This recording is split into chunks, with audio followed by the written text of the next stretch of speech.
I have got not one, not two, but three dark horse Heisman candidates you should be aware of. Yes, they're all quarterbacks, but guess what? This is, for the most part, a quarterback award. So these are individuals whose odds are outside the top 10 preseason in the country, according to our friends over at FanDuel, and their odds are currently longer than plus 2,000. Let's start with the guy who's right at the top of that list of guys outside plus 2,000, Jackson Arnold at Oklahoma.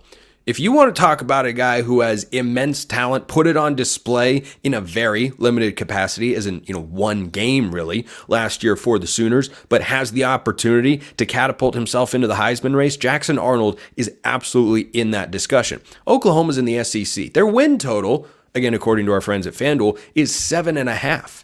Which means the expectations for Oklahoma, at least in some circles and spheres, are to be a bowl team, to be a good competitive team. But what if Oklahoma is competing for an SEC title? If they're competing for a conference championship in the SEC, which, yes, it sounds weird, but that's the world we've got now, Jackson Arnold's going to be at the center of it. And his production will be directly tied to Oklahoma's success. I don't think that after Brent Venables had a poor defensive year, his first campaign in Norman in 2022, got much better in 2023. If Arnold is a wildly productive quarterback, if he's the same sort of guy that Dillon Gabriel was last season for the Sooners, I don't see how Oklahoma is going under that 7.5 win total, even with kind of a difficult schedule. So if they get into that 10-win sort of range, Arnold is talented enough to put up the numbers that are going to draw your attention, where you're going to turn your head and go, wow, he's doing what now? He's got, who's even throwing the ball to? Drake Stoops isn't there anymore. What's he got going? So behind a new offensive line, it's going to be a challenge. You got 5 new starters up front for the Sooners. That is going to be difficult, especially in the SEC.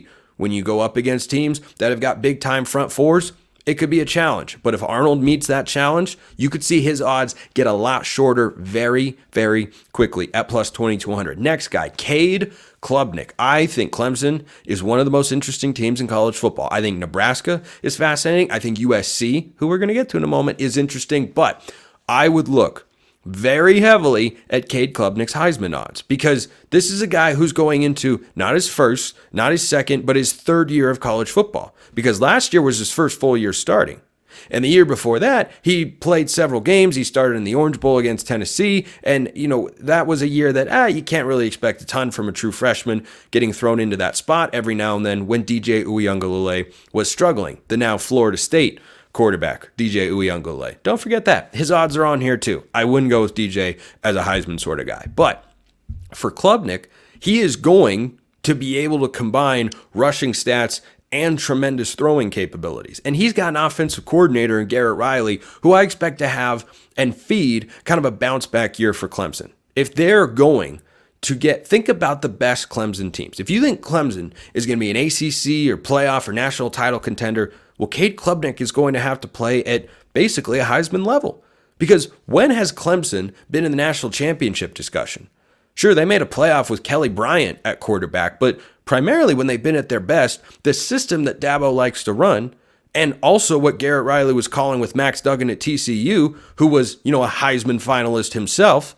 And I think Kade Klubnik is just as talented as Max Duggan, maybe even a little more, but Duggan was a really, really good football player, and we know that. But Klubnik going into year 3 is going to have to be that sort of guy. Clemson needs, because that's where Dabo has succeeded, to have a quarterback that plays at Heisman level. Deshaun Watson, Trevor Lawrence, these are the guys who have put Clemson in that sort of position time and time again. And so if you think Clemson bounces back and they can survive in the new world of college football with NIL in the portal where they don't lean into that stuff very heavily, then Kade Klubnik at plus 3,000, okay. I think that is a legitimate Heisman dark horse right there. So, which brings me to the last one. And I guess not entirely surprised, but I'm a little surprised that also sitting at plus 3,000 is Miller Moss at USC. And the primary reason I bring up Miller Moss as my third dark horse, remember that phrase. These are guys outside the top 10 odds. The top 10 Heisman odds go like this, just so we're all on the same page. Quinn Ewers and Carson Beck tied for the lead at plus 750. Dillon Gabriel, now at Oregon, got better weapons over there, plus 1,000. Will Howard, Ohio State, also arguably in a better situation than where he was. Not everyone will agree with those statements, but that's okay. Plus 1,200. Nico Iamaleava. There's an interesting pick. Jalen Milroe. Jackson Dart. Oh, boy, Jackson Dart. Garrett Nussmeier at LSU. Connor Wegman, Texas A&M, Riley Leonard, and Cam Ward all at plus 2,000. So those are the top 10 preseason Heisman odds. And look, Miller Moss has only played one game that we all know, the Holiday Bowl, against a very good Louisville defense, might I remind you. And I think that his talent is immense, but do we remember who Miller Moss's coach is? Because remember, USC was reportedly in the market for a transfer quarterback, Will Howard, and then Will Howard backed off. And Lincoln Riley, it always gets phrased as, well, Will Howard got scared away. But Lincoln Riley's also clearly okay with Miller Moss as the starter because he saw what we all saw and understands, oh, okay, I can go win games with this guy. I can be productive. I can keep the offense flowing at a level that we need it to. And so for Miller Moss, is he going to go for over 400 yards every game? No, that would be absolutely ridiculous. But we know he's capable of doing that against a good defense. And now he's going to have a better defense than what Caleb Williams had this past season. And remember, Lincoln Riley has coached Baker Mayfield, Kyler Murray, and Caleb Williams to Heisman trophies, and he had Jalen Hurts as a finalist.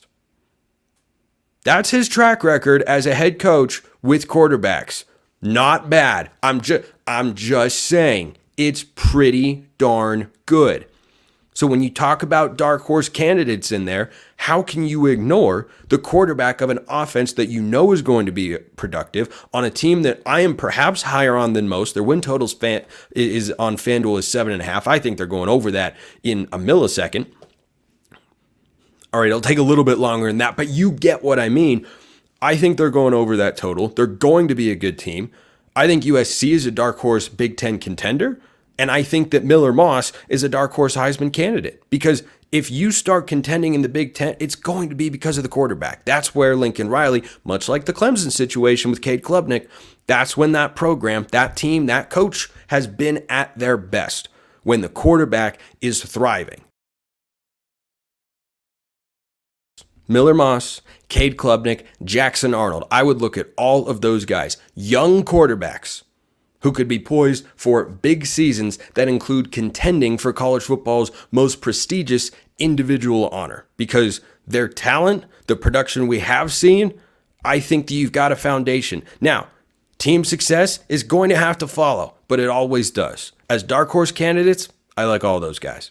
Appreciate everyone listening. I'll see you next time. And until then, hope you have a wonderful rest of your day.